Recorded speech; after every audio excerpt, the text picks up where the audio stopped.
Hi, welcome to Kalyanima vlogs. అందరికీ శ్రీరామనవమి శుభాకాంక్షలు. ఆ శ్రీరామ రక్ష సర్వదా ఉండుగాక. ఈరోజు కేరళ వాళ్ళు ఓణం పండుగకి తప్పనిసరిగా చేసే చాలా టేస్టీ పాయసం చెప్తాను. మీరు కుప్పిగంతులు అంటే స్కిప్ చేయకుండా చూడాలి, లేకపోతే ఈ పాయసం గోవిందా అయిపోతుంది.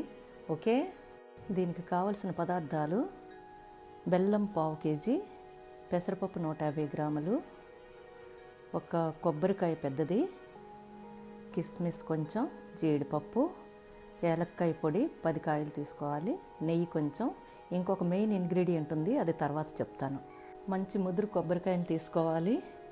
ముందుగా ఈ కొబ్బరికాయని తురుముకోవాలి, లేదంటే ముక్కలుగా కట్ చేసి గ్రైండర్లో గ్రైండ్ చేయొచ్చు, మీ గ్రైండర్ గట్టిదైతే. ఈ చిన్న ముక్క ఉంది కదా, దీంట్లో సగం చిన్న చిన్న ముక్కలుగా కట్ చేసి కొంత ఉంచుకోవాలి. ఇప్పుడు ఈ కొబ్బరిని తురుము పెట్టుకున్నాం. వీటిని ఫస్ట్ ఒక గ్లాసు నీళ్లు వేసి చిక్కటి పాలు తీయాలి, అవి వేరేగా ఉంచాలి.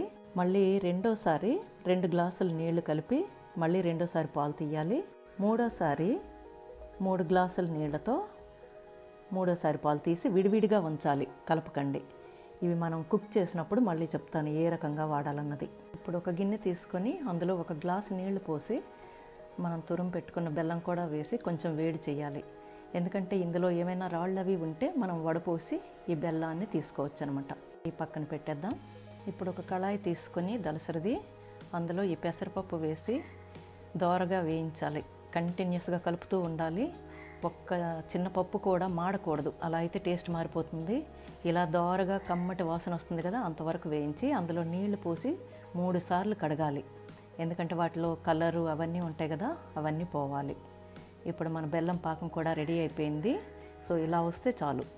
ఇప్పుడు ఒక కుక్కర్ గిన్నె తీసుకొని మనం కడిగి ఉంచుకున్న పెసరపప్పుని ఈ కుక్కర్లో వేసి 1 వంతు పప్పుకి 3 రెట్లు, మూడోసారి తీసిన కొబ్బరి పాలు మాత్రమే ఇందులో వేయాలి, గుర్తుపెట్టుకోండి. ఆ తర్వాత వీటిని 6 విజిల్స్ వచ్చినంత వరకు ఉడికించుకోవాలి. ఇప్పుడు చిన్న కొబ్బరి ముక్కని మనం కట్ చేసి ఉంచుకోవాలన్నాం కదా, అవి చిన్న ముక్కలు కట్ చేసి, జీడిపప్పును కూడా అలాగే చిన్న ముక్కలు కట్ చేసి ఉంచుకోవాలి. వీటిని ఈలోగా మనం ఫ్రై చేసి ఉంచుకోవచ్చు, పప్పు ఉడికేలోగా. సో నెయ్యి వేసి అందులో పచ్చి కొబ్బరి ముక్కలు వేసి కొంతసేపు దూరగా వేయించాలి. తర్వాత జీడిపప్పు కూడా వేసి మరి కొంచెం నెయ్యి వేద్దాం. ఇందులో తక్కువ ఉంది కదా, నెయ్యి మీ ఇష్టం, ఎక్కువ వేసుకుంటే ఎక్కువ టేస్ట్ ఉంటుంది. ఇందులోనే కిస్మిస్ కూడా వేసి ఫ్రై చేసి ఉంచుకుందాం. ఇప్పుడు పెసరపప్పు ఉడికిపోయింది, అది తెచ్చి చూస్తే బాగా ఉడికిపోయింది. దీన్ని గరిటతోనే ఒకసారి బాగా కలిపితే మ్యాష్ అయిపోతుందన్నమాట. లేదంటే మీరు పప్పు గుత్తుతో చేసినా కూడా బాగానే వస్తుంది. అక్కడక్కడ పప్పు ఉండాలి.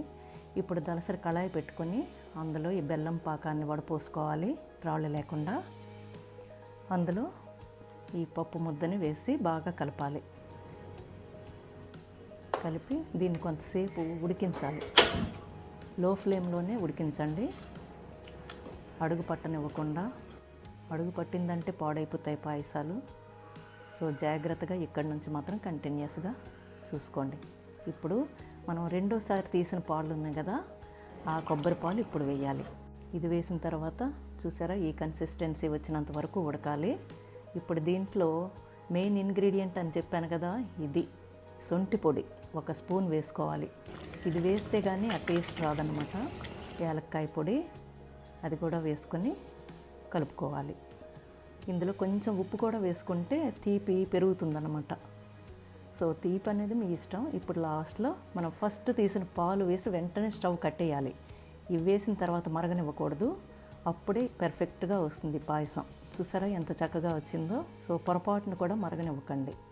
ఇప్పుడు ఈ పాయసాన్ని వేరే గిన్నెలోకి ట్రాన్స్ఫర్ చేద్దాం. చూసారా కన్సిస్టెన్సీ ఇలా కొంచెం పలుచగా ఉండాలి. ఇప్పుడు మనం వేయించుకున్న పప్పులన్నీ కూడా ఇందులో వేసి సర్వ్ చేసుకోవచ్చు. వేడిగా ఇది చాలా టేస్టీగా ఉంటుంది. సో కేరళ వాళ్ళు అయితే గ్లాసులో పోసి తాగుతారనమాట ఇది. సో వేసవికాలం ఇది చలవ చేస్తుంది కాబట్టి ఎక్కువగా ఇది పిల్లలు పెద్దలు అందరూ చేసుకొని తినొచ్చు. ఓకే, మీకు నచ్చితే లైక్ చేయండి, షేర్ చేయండి, సబ్స్క్రైబ్ చేసుకోండి.